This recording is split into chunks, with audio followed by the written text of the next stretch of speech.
लेते हैं। देखो लिया है समान पृष्ठ घनत्व की धन तथा ऋण आवेशित। देखो शांत हो जा। समान पृष्ठ घनत्व की धन तथा ऋण आवेशित समांतर अचालक प्लेटों के बीच तथा बाहर विद्युत क्षेत्र की तीव्रता कितनी होगी। देखो एक प्लेट ये है, ये धन आवेशित है, और एक प्लेट ये है, ये ऋण आवेशित है, लेकिन ये समान पृष्ठ घनत्व की है, मतलब जितना आवेश इस पर धन है उतना आवेश इस पर ऋण है। ठीक है, दुई प्लेटें।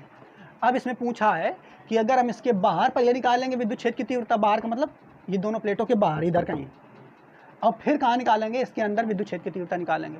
ठीक है, समझ पा रहे हो कि नहीं। लेकिन इस प्लेटों की ज़्यादा मोटाई नहीं, हमने यहाँ पे मोटा बना दिया है, लेकिन इन प्लेटों की मोटाई नहीं, ये पतली प्लेटें हैं। कैसी हैं ये, पतली प्लेटें हैं। ठीक है, जैसे हमने आपको बताया था ना अनंत लंबाई का एक समतल चादर, तो चादर पतली होती है कि नहीं, उसकी मोटाई ज़्यादा नहीं होती है, वैसे ये भी है, इनकी मोटाई ज़्यादा है नहीं, लेकिन हमने आपको दिखा दिया। अगर मोटाई ज़्यादा होती तो ये आवेश इसके अंदर ना रहता, आवेश बाहर आया था, इसे पिछले वाले निगमन में आया था।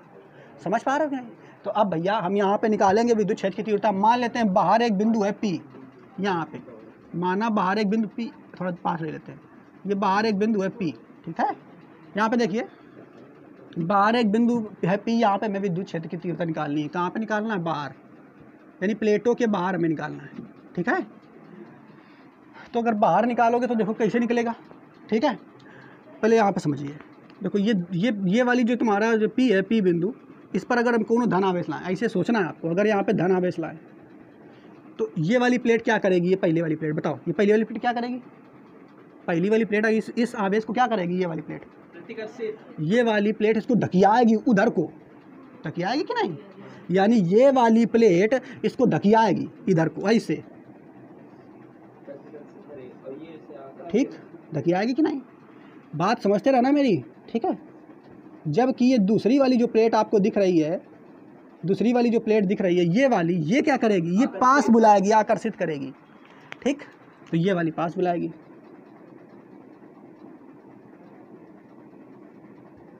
ठीक, बात समझ पा रहे हो कि नहीं। अब देखो यहाँ पे समझिए, जो ये पहली प्लेट है, ये पहली वाली प्लेट है, इसके कारण विद्युत क्षेत्र की तीव्रता हम मान लेते हैं E1। पहली वाली प्लेट के कारण विद्युत क्षेत्र की तीव्रता हम मान लेते हैं E1, जबकि दूसरी वाली जो प्लेट है इसके कारण हम विद्युत क्षेत्र की तीव्रता मान लेते हैं E2। ठीक है, देखो तो पहली वाली प्लेट के कारण लिख लेंगे, यहाँ पे हम चाहो तो लिख लो अपना। ठीक, बाहर निकाल लें तो पहली लिखेंगे यहाँ पे, पहली वाली प्लेट, ये प्लेट नंबर 1 है, ये प्लेट नंबर 2 है। पहली वाली प्लेट के कारण विद्युत क्षेत्र की तीव्रता तो कितनी है बच्चों, बराबर E1। ठीक, पहली वाली प्लेट के कारण विद्युत क्षेत्र की तीव्रता P पर कितनी है, E1। ऐसे लिखेंगे दूसरी वाली प्लेट के कारण विद्युत क्षेत्र की तीव्रता, ठीक, वो मान लेते हैं E2।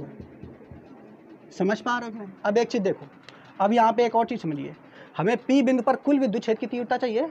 तो कुल का मतलब क्या होता है, जितनी चीज़ें हैं सबको जोड़ दो। भाई कुल का मतलब क्या है, अगर कोई कुल चीज़ निकालनी है तो कुल का मतलब क्या होता है, जितनी चीज़ें हैं सबको जोड़ दो। तो पहले ये देखो, ये जो पहली प्लेट के कारण विद्युत क्षेत्र की तीव्रता है वो इस दिशा में है, यानी अगर हम ये देखो, ये संख्या रेखा है, ये पॉइंट 0 है, तो 0 के इस तरफ सब धन दिशा होती है और 0 की इस तरफ माइनस दिशा होती है। तो भैया ये वाली जो E1 मान है ये तुम्हारा पॉजिटिव होगा, जबकि E2 जो मान होगा ये निगेटिव होगा। होगा कि नहीं, बताओ, बात समझ पा रहे हो कि नहीं। E1 पॉजिटिव होगा, E2 निगेटिव होगा। अब तुम्हें निकालना क्या है, बिंदु P पर कुल विद्युत क्षेत्र की तीव्रता, कुल विद्युत क्षेत्र की तीव्रता। तो बिंदु P पर हमें यहाँ पे कुल विद्युत क्षेत्र की तीव्रता निकालनी है, तो कुल क्या मानेंगे, E मानेंगे। तो E बराबर निकालोगे, देखो E बराबर निकालोगे तो क्या हो जाएगा, E1 plus E2, E1 plus E2, ये लाइट देखो, तो E1 प्लस E2। अब यहाँ पे देखिए, हम यहाँ पे, अरे ये E1 नहीं मानेंगे, तो E बराबर अब लिखेंगे, देखो यहाँ पे देखिए E1 जो है, देखो यहाँ E1 जो है पॉजिटिव में है कि नहीं, यहाँ ध्यान से देखिए, E1 कायम है, पॉजिटिव में है, तो E1 को प्लस में लिखेंगे, तो E बराबर E1 प्लस में आ जाएगा। और E2 देखो कायम है, माइनस में है कि नहीं, तो इसको माइनस में रखेंगे E2 को, तो प्लस माइनस E2 कर देंगे कि नहीं। अब भैया ये माइनस का चिन्ह है तो बाहर आएगा तो माइनस कर देगा कि नहीं, तो इसको हटाओ, ये माइनस कर देते हैं सीधा, तो E बराबर तुम्हारा आ जाएगा E1 माइनस E2। अब देखो जो तुम्हारा E1 और E2 दोनों हैं, ये दोनों बराबर होते हैं, ठीक है, ये दोनों E1 का मान और E2 का मान, दोनों का मान बराबर होता है। और दोनों का मान होता कितना है, तो अभी ये पिछले वाइंडिंग में मैंने बताया था कितना होता है। E1 का मान होता है तुम्हारा, E1 का मान होता है सिग्मा अपॉन 2 एप्सिलॉन नॉट, और E2 का मान भी होगा सिग्मा अपॉन 2 एप्सिलॉन, दोनों का मान बराबर है। अब तो दोनों का अगर मान रख दोगे तो कट जाएगा, जीरो नहीं आ जाएगा, देखो रख दो। तो E1 का मान कितना होता है, sigma upon 2 epsilon not minus sigma upon 2 epsilon not, तो काट देंगे, कितना आ जाएगा, 0, यानी E बराबर कितना आ जाएगा, 0। तो यानी अगर हम ध्यान से देखें कि अगर कोई दो समांतर प्लेटें हैं, दो समांतर प्लेटें हैं, एक धन आवेशित है एक ऋण आवेशित है, तो उसके बाहर किसी बिंदु पर विद्युत क्षेत्र की तीव्रता कितनी होती है, 0। बाहर विद्युत क्षेत्र की तीव्रता 0 होती है। लेकिन अंदर अब देखा जाए कि अंदर कितनी होगी, तो ये तो बाहर हमने निकाल लिया, अब हम अंदर देख लेते हैं। तो अब ये लिख लेते हैं, प्लेटों के अंदर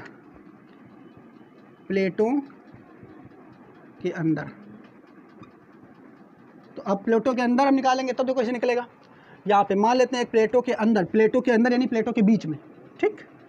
तो बीच में यहाँ पे देखेंगे एक बिंदु ले लेते हैं ये, और इस बिंदु का नाम हम दे देते हैं P डैश। क्या नाम दे देते हैं, P डैश। यहाँ P था, यहाँ P डैश ले लेते हैं। यहाँ पे हमें विद्युत क्षेत्र की तीव्रता निकालनी है, बात समझ पा रहे हो। तो अब देखिए, अब यहाँ पे फिर समझिए, फिर यहाँ पे हम विद्युत क्षेत्र की तीव्रता निकालनी है, तो यहाँ पे फिर अब आप दिमाग लगाओ कि यहाँ पे कोनो छोटा सा धनावेश रख देते हैं। क्या रख देते हैं, धनावेश। अब फिर सोचिए कि इस धनावेश पे ये वाली प्लेट क्या करेगी, ये वाली प्लेट क्या करेगी, सोचो। तो ये वाली जो पहली वाली प्लेट है, ये वाली क्या करेगी, इस पर बताओ, पहली वाली जो प्लेट है ये क्या करेगी, धकियाएगी, यानी बल उधर को लगाएगी कि नहीं समझ पा रहे हैं। देखो धकियाएगी भैया, इस पे बल इधर को लगाएगी पहली वाली प्लेट, जबकि दूसरी वाली प्लेट की अगर बात करें तो दूसरी वाली प्लेट क्या करेगी, ये वाली, ये खींचेगी, ये भी बल तो इधरों को लगाएगी, तो दूसरी वाली प्लेट भी बल इधर को लगाएगी। तो दूसरी वाली प्लेट के लिए हम इसको काले से कर देते हैं ताकि समझ में आ जाए। दूसरी वाली प्लेट भी बल इधर को लगाएगी, अर्थात ये खींचेगी। बात समझ पा रहे हो कि नहीं। पहली वाली प्लेट क्या करेगी, धकियाएगी, बल उधर को लगाएगी। दूसरी वाली प्लेट इसको खींचेगी, वो भी बल उधर को लगाएगी। तो जो पहली वाली प्लेट बल लगाती है उसको नाम हम E1 दे देते हैं, ये पहली वाली प्लेट लगा रही विद्युत क्षेत्र की तीव्रता। और ये दूसरी वाली प्लेट क्या करेगी, ये भी अपनी ओर खींचेगी, तो ये E2 हो गया। अब की दोनों की दिशाएं एक दिशा में है। अब हमने आपको बताया ये संख्या रेखा है, ये पॉइंट 0 होता है। इस तरफ जो लोग होंगे वो प्लस में होंगे, और इस तरफ जो लोग होंगे माइनस में होंगे, ठीक है।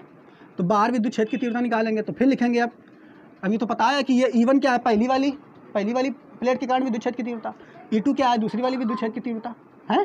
तो यहाँ पे हम ये दोबारा नहीं लिखेंगे, सीधे लिख लेते हैं क्या, कि बिंदु P डैश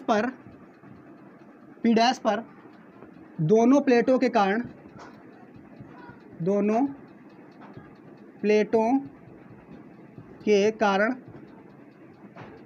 विद्युत क्षेत्र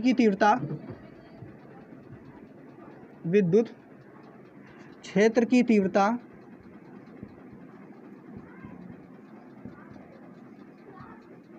एक ही दिशा में होगी।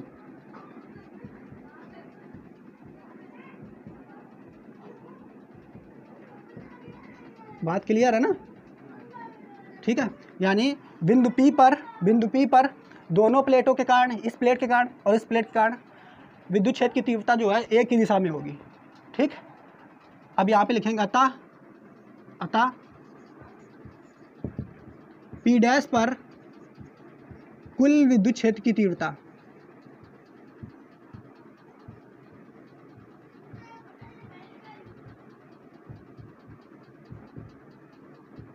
तो कुल विद्युत क्षेत्र की तीव्रता P डैश पे हमें निकालना, तो कैसे निकलेगा, दोनों को जोड़े, ये तो काम करना पड़ेगा। तो E बराबर, फिर से करो, E बराबर E1 प्लस E2, ठीक है। E बराबर E1 प्लस E2, लेकिन दोनों अब दिशाएं एक ही दिशा में हैं, तो यानी ये भी पॉजिटिव रहेगा, ये भी पॉजिटिव रहेगा, दोनों एक ही दिशा में रहेंगे। और हमने आपको अभी बताया कि E1 का मान कितना होता है, sigma upon 2 epsilon not. E2 का मान क्या होता है, सिग्मा अपॉन 2 एप्सिलॉन नॉट। दोनों का मान रख दो, तो E बराबर sigma upon 2 epsilon not plus sigma upon 2 epsilon not जोड़ देंगे तो भैया तुम्हारा फिर से ये जो 2 ऊपर वाला कट जाएगा और आ जाएगा सिग्मा अपॉन एप्सिलॉन नॉट। नहीं समझ पाए, ठीक है, तो ये तुम्हारा आ जाएगा। उसका भी यही है। हाँ बिल्कुल। देखो इससे पहले वाला जो निगमन पढ़ा था कौन था, एक हमारी एक क्या था, एक चालक था, उसके कारण विद्युत क्षेत्र की तीव्रता निकाल रहे थे, तो उसके कारण भी इतना निकल के आया था। लेकिन यहाँ पे क्या है, दो समान पृष्ठ घनत्व की धन तथा ऋण आवेशित समांतर प्लेटें हैं, उनके बाहर विद्युत क्षेत्र की तीव्रता कितनी होती है, 0। अंदर विद्युत क्षेत्र की तीव्रता कितनी होती है, E बराबर सिग्मा अपान एप्सिलॉन नॉट। समझ में आया। तो इस तरीके से तुम्हारा गॉस की प्रमेय जो है वो हमने आपको पढ़ा दिया। गॉस की प्रमेय के 5 अनुप्रयोग थे, उन 5 अनुप्रयोगों को पढ़ा दिया। अब गॉस का प्रमेय जो है चैप्टर यहाँ से खत्म होता है। ठीक, समझ पाए।